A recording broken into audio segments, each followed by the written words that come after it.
नमस्कार, मैं Rishabh Chauhan, lecturer computer, राजकीय पॉलिटेक्निक महाविद्यालय राजसमंद से। आज हम सेकेंड ईयर के subject CS 207 database management system में ER मॉडल के बारे में पढ़ेंगे और ER मॉडल को डेटाबेस में किस प्रकार से यूज किया जाता है और कुछ एग्जाम्पल्स करके देखेंगे। ER मॉडल 3 स्टेप्स में काम करता है। ER मॉडल में हम एंटिटी और जो एट्रीब्यूट्स होते हैं उनमें रिलेशनशिप्स क्रिएट करते हैं। ER डायग्राम एक बहुत अच्छा एक मॉडल है जो कि डेटाबेस डिजाइन के लिए यूज किया जाता है। इसमें 3 फेज होते हैं: requirement analysis phase, conceptual design database, logical database design. Requirement analysis phase में हम ये देखते हैं कि हमें डेटा किस टाइप का डेटा डेटाबेस में स्टोर करना है, कौन कौन सी एप्लीकेशंस हमें उस डेटा को यूज करने के लिए आवश्यकता होगी जिससे कि यूजर उस डेटाबेस को एक्सेस कर पाए। कॉन्सेप्चुअल डेटाबेस डिजाइन में हमने जो इंफॉर्मेशन गैदर्ड की है उसको हम किस प्रकार से डिजाइन कर रहे हैं, कौन सा मॉडल यूज कर रहे हैं, वो हम कॉन्सेप्चुअल डेटाबेस डिजाइन में देखेंगे। ER मॉडल जो है वो हमारा high level semantic data model है जो कि हम डेटाबेस डिजाइन करने के लिए यूज में लेते हैं। थर्ड हमारा जो स्टेप है वो लॉजिकल डेटाबेस डिजाइन है। इसमें हम एक्चुअल में डेटाबेस को इम्प्लीमेंट करते हैं कि डेटाबेस में किस तरीके से कौन से मेथड से रिलेशनल डेटाबेस यूज करेंगे या किस टाइप से हम डेटा को डेटाबेस में स्टोर करें। ER मॉडल के लिए हम कुछ टर्मिनोलॉजी देखेंगे जिसमें है एंटिटी। एंटिटी कोई भी एक रियल वर्ड का ऑब्जेक्ट हो सकता है। जैसे स्कूल डेटाबेस क्रिएट कर रहे हैं हम, उसका अगर कोई ER मॉडल बना रहे हैं तो स्कूल डेटाबेस के लिए जैसे स्टूडेंट, टीचर, क्लास, कोर्स, ये एक एंटिटी हो सकती है।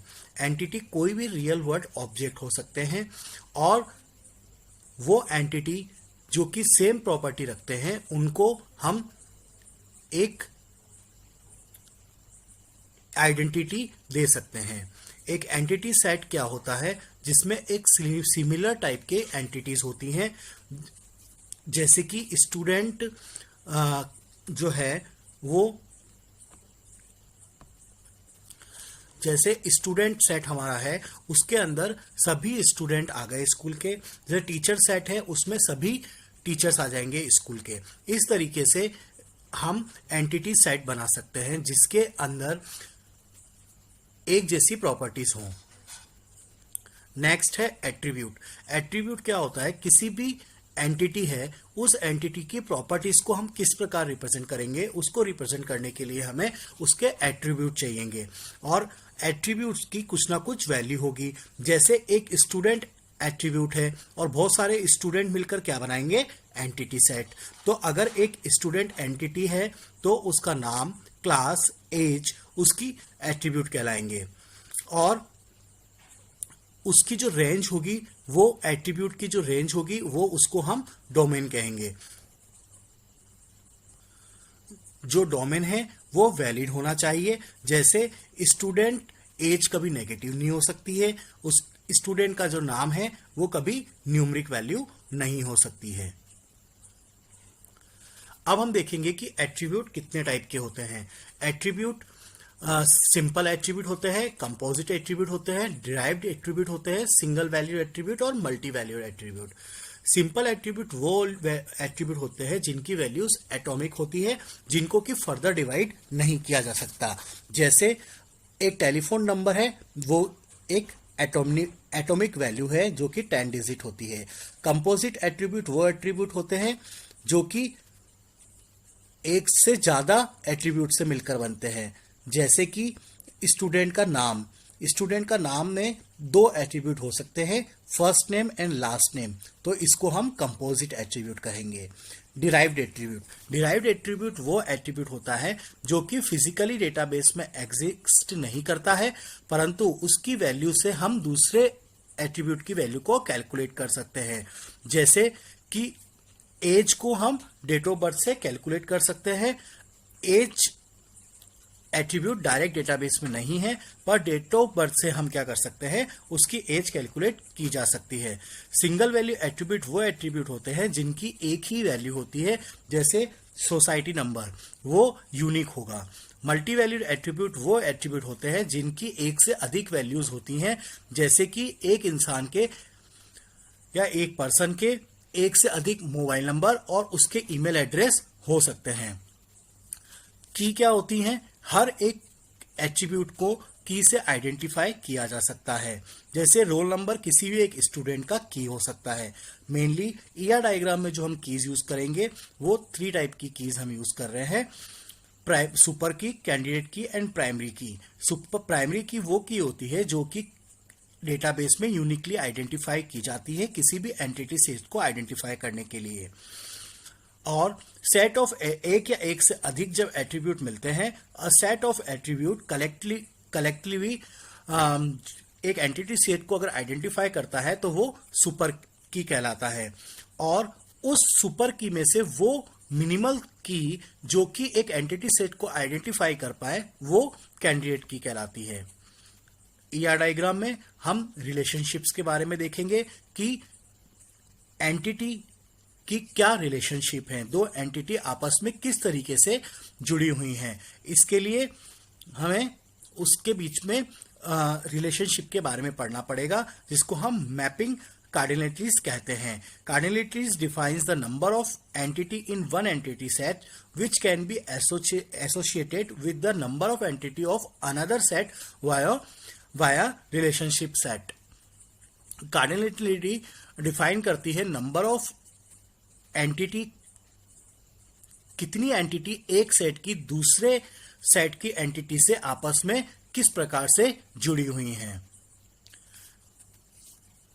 1-to-1 रिलेशनशिप हो सकती है, 1-to-many रिलेशनशिप हो सकती है, many-to-1 हो सकती है और many-to-many हो सकती है। अगर किसी एंटिटी सेट ए के केवल एक एंटिटी दूसरे सेट की एंटिटी से जुड़ी हुई है, एटमोस्ट वन एंटिटी ऑफ से जुड़ी हुई है, तो वो 1-to-1 रिलेशनशिप कहलाएगी। 1-to-many में सेट ए का कोई एक एट्रीब्यूट सेट बी के मोर देन 1 से अगर एसोसिएटेड है तो 1-to-many कहलाएगा। many-to-1, अगर सेट ए के एक से अधिक एंटिटी सेट बी के एक एंटिटी से जुड़े हुए हैं तो वो many-to-1 कहलाएगा। many-to-many में अगर एंटिटी ए के एट्रीब्यूट अगर बी के एट्रीब्यूट एक से अधिक से अगर जुड़े हुए हैं और अगर इसका उल्टा भी हो सकता है तो वो many-to-many रिलेशनशिप कहलाएगी। एंटिटी रिलेशनशिप डायग्राम क्या होते हैं, उसके नोटेशंस क्या होते हैं और उसको कैसे यूज किया जाता है, अब इसके बारे में हम पढ़ेंगे। एक ईआर डायग्राम एक विजुअल रिप्रेजेंटेशन है डेटा का, कि हम डेटा को किस तरीके से रिप्रेजेंट करते हैं। इसके लिए हम एंटिटी को इस तरीके से शो करते हैं और वीक एंटिटी के लिए हमें डबल रेक्टेंगल हम बनाएंगे। एंटिटी को अगर हमें शो करना है तो उसके लिए हम एक रेक्टेंगल क्रिएट करेंगे। अगर हमें कोई भी रिलेशनशिप शो करनी है तो इसके लिए हम डायमंड यूज करेंगे। एट्रीब्यूट्स को रिप्रेजेंट करने के लिए हम इक्लिप्स का यूज करेंगे। मल्टी वैल्यू एट्रीब्यूट को यूज करने के लिए हम डबल इक्लिप्स यूज करेंगे।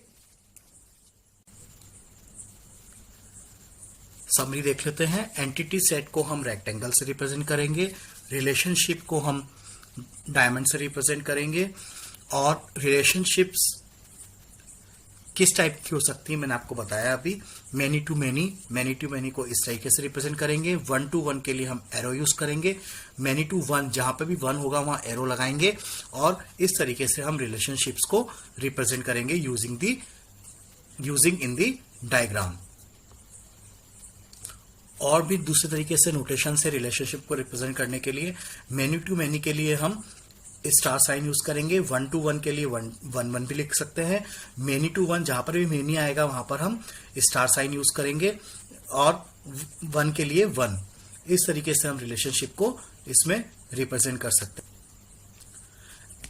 एट्रीब्यूट के लिए भी एक बार वापस से रिवाइज कर लेते हैं। कोई भी अगर एट्रीब्यूट्स हैं तो उसको हम इक्लिप्स से रिप्रेजेंट करते हैं। इक्लिप्स से रिप्रेजेंट करने के लिए हम इसमें डबल इक्लिप्स कब बनाएंगे, जब मल्टी वैल्यूड्स होगा, जब हॉबीज बहुत सारी हो सकती हैं एक पर्सन की, और अगर डिराइव्ड एट्रीब्यूट है, जैसे मैंने आपको बताया था एज जो डेट ऑफ बर्थ से कैलकुलेट की जा सकती है, उसके लिए हम क्या यूज कर सकते हैं, डैश्ड इक्लिप्स यूज कर सकते हैं। तो इस तरीके से हम नोटेशंस यूज करके ईआर डायग्राम बनाते हैं। ये एक ईआर डायग्राम का एग्जांपल है। ये स्टूडेंट को किस तरीके से यूनिवर्सिटी में मैनेज किया जाता है, ये यूनिवर्सिटी मैनेजमेंट का डायग्राम है। इसके अंदर आप देखेंगे कि student, department, course, faculty, research project, इनको हमने एंटिटी से रिप्रेजेंट किया है। और ये आप देख रहे हैं ये सारे के सारे इसके एट्रीब्यूट्स है। ये डैश है, इक्लिप्स है, ये डिराइव्ड एट्रीब्यूट है। जहां पर अंडरलाइन है वो प्राइमरी की है। प्राइमरी की को हम किससे रिप्रेजेंट करेंगे, अंडरलाइन से रिप्रेजेंट किया जाता है। ये डिफरेंट रिलेशनशिप्स को रिप्रेजेंट कर रहे हैं। और ये डायमंड है, ये इसकी रिलेशनशिप बता रहा है। रिलेशनशिप किस टाइप की है उनको हमने इस नोटेशन से यूज किया है कि मैनी टू वन है, वन टू वन है। तो इस तरीके से एक हमने ईआर डायग्राम बना लिया है। इसके अंदर हमने फैकल्टी की रिलेशनशिप को शो करा है, कोर्स वर्क से स्टूडेंट्स को कनेक्ट किया है